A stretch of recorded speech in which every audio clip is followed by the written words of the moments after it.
பகவத்கீதை மகாபாரதம் என்னும் இதிகாசத்தில் அடங்கியுள்ளது.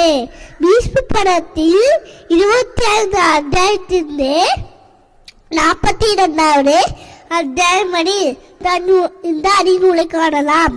இலக்கண் 18 இருக்கின்றன. சோகந்தக தொகை 800.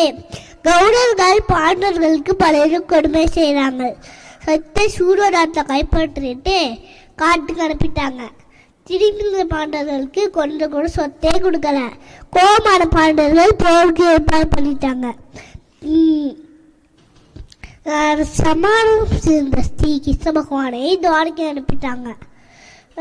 மகான் கிருஷ்ண பகவான் வாழ்க்கை ஒரு எடுத்துக்காட்டு. அர்ஜுனன் மிக இலகிய மனசு கொண்டது. அர்ஜுனன் போர்க்காலத்தில் இந்த பக்கமும் அந்த பக்கம் பார்த்து அயோன்றி குழம்பி மீளி கீழே விழுந்தார். தேவட்டை வந்த கிருஷ்ணன் பல அறிவுரை கூர்ந்தான்.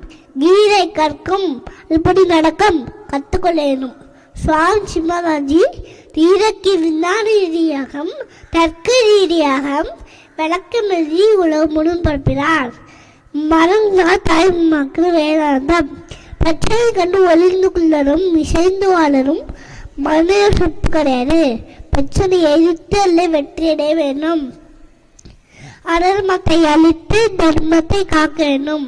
இதனால் கிருஷ்ண பகவான் அர்ஜுனுக்கு உபதேசம் செய்கிறார். ஹரி ஓம். நன்றி. Thank you for your cute introduction, Anirudh.